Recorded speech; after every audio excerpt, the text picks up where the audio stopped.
تخيل كده، بتتمرن كل يوم، العرق بينزل منك سيول، بس جسمك ولا كأنك دخلت الجيم في حياتك. غريب؟ لا، لأنك غالبا بتقتل مكاسبك بنفسك. أول غلطة، لو انت بترفع أوزان تقيلة عشان تبان انك عيل قوي وصايع ومفيش منك اتنين، لا يا معلم، انت كده بتبهدل الدنيا. الصح، العب بوزن مناسب يخليك توصل للفشل العضلي. تاني غلطة، لو بتدخل الجيم على طول من غير ما تسخن مفاصلك.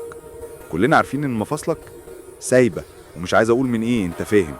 فلو ما سخنتش كويس اكنك داخل تتخانق مع واحد مع مسدس وانت معاك عصاية. سخن 10 دقايق، حرك مفاصلك، خلي الدم يجري في جسمك، وبعدها ادخل كسر الجيم على اللي فيه، واللي مش عاجبك دغدغه. تالت غلطة، لو بتقعد تتكلم بين المجموعات كأنك في قهوة، يبقى كده راحت الهبة يا معلم. ركز وخليك رزين.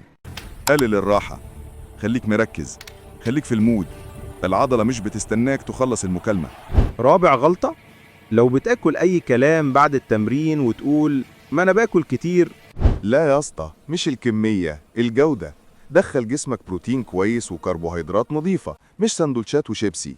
الخلاصة، اللعب الصح أحسن من اللعب الكتير. ركز، عدل أخطائك وسيب النتائج تتكلم. ولو عايز جدول تمرين اكتب في التعليقات.